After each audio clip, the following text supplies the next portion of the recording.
Okay, let's take a look at how we could use our pocket charts for 4 different activities with beginning readers.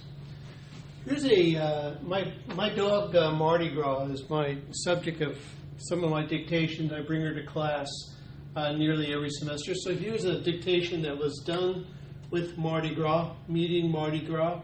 Lisa says Mardi Gras is friendly. Lisa says Mardi Gras is friendly. So you see what we have here are matching sentence strips that are put in the pocket so that when children are using the dictation in the sentence strip form, they have to search through the sentence strips and be able to match right into the pocket the correct one. So what mostly children are doing initially when they've heard the dictation, they've done multiple rereadings of it. The multiple rereadings is important.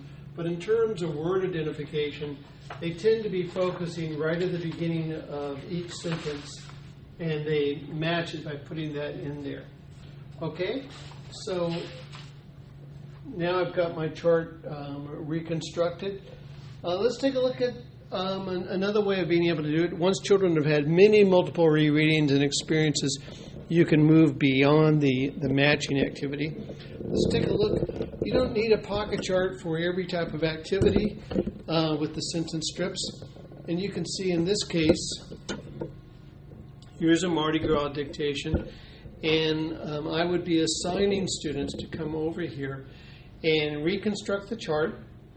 I definitely want them to be working as buddies or partners to be able to do this. Of being able to say this out loud and being able to reconstruct the chart in the correct order. Now, if they have any trouble with this, what they can do is go to the original chart. They actually pick up the sentence strip and they walk to that part of the room where the chart is up, and they can try to figure out which order of these sentences are done. But again, the teacher's goal is as many multiple rereadings of this, and the teacher's going to want to have children discriminate between the words. In this case, with beginning readers, it's going to be the initial consonant of each of these names. So you can see the way in which the pattern is written, that the name comes first. Well, children know their names because of the way in which the teacher has used environmental print around the classroom. There might be a name chart right by every single pencil sharpener, by the door as they come in and out, and of course the names of every child is on their desk. All right, let me go and show you another use of desk. Sometimes teachers make desk copies. Let me see if I can get this in here a little bit closer. And the teacher can then expect the child to work quietly at the desk, organizing, reconstructing the chart. Okay, over here on this side of the table, you can see the sentence strip that I have at the top.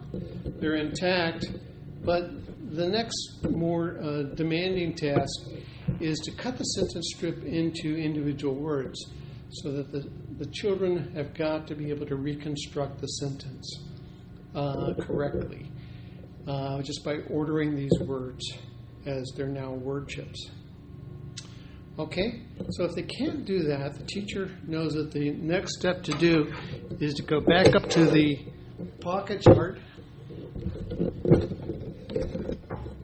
And let me just take one of these. I'm going to take this one out. It says, Catherine says, Marty is black. Okay, and I'm cutting each one of those words out. And the student is going to have to reconstruct and add each one in order. In other words, now the student has individual words to look at. You have to discriminate every single word in order to get it in the correct order in the sentence. And using the pocket chart in that way really makes it easy. So the teacher is going to want to model this and demonstrate for the children how to do this so they can work independently.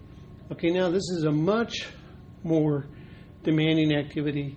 Each word requires that the child discriminate, match it. That means they're always having to figure out the initial consonant. That's where they start in reading, figuring out the beginning letter of each word. Notice how I've pushed aside so that there's really at least 2 fingers gap, just like the charts that you've been making, and that those word boundaries are emphasized then. All right, our last activity then. Okay, and you can see that I've cut out individual words. I have sentences, and I've got individual words cut, and I'm using a close technique. A close technique is that I'm covering up one of the words. They're going to know how to reread this because they had it as a dictation. They've read it before with multiple rereadings. Okay? So the teacher prepares the children to be able to read this with her. Let's go to you guessed it, to the zoo. You can come too. Okay? Here's a rhyming pattern. So that's how you're also teaching phonological awareness. What's a word that rhymes with to? Who can come and point to the word that rhymes with to? That's what a teacher would say. We like the, and by looking at the pocket chart picture of a zebra, it's likely that they're going to get it. And the kangaroo. Who can find a word that rhymes with kangaroo? Okay, this type of rhyming activity is phonological awareness. All right, and this one over here is a hunting we will go. This is mentioned in the McCracken's book. A hunting we will go, a hunting we will go. We'll catch a fox and put him in a box, and then we'll let him go.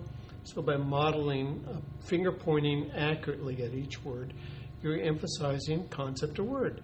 Sometimes you have these pictures to be able to cue the word here at the end. That quickly isn't needed. And then asking, what word should I put in here? And then you remove it. We'll catch a fox and put him in a box, and then we'll let him go.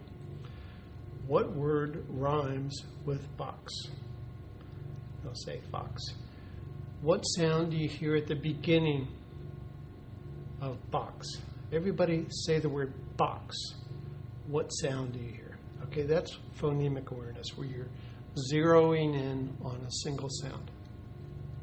Okay, so this little portable type of pocket chart costs about $15 or $16 at a teacher's supply store. Very useful for being able to demonstrate to children who are gathered at your feet. All right, so let's go and review. It helps to have a pocket chart. You can do repeated readings. You could do matching exercises. You're matching the words.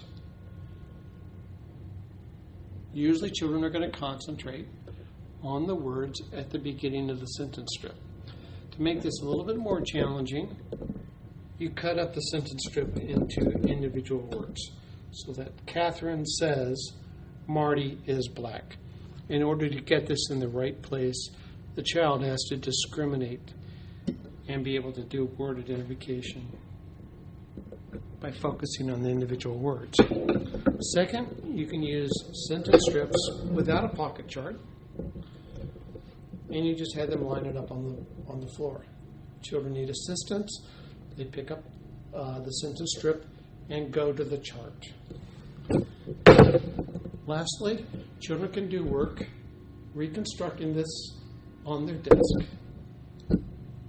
And then teachers can use a small little pocket chart in order to emphasize phonemic awareness and phonological awareness.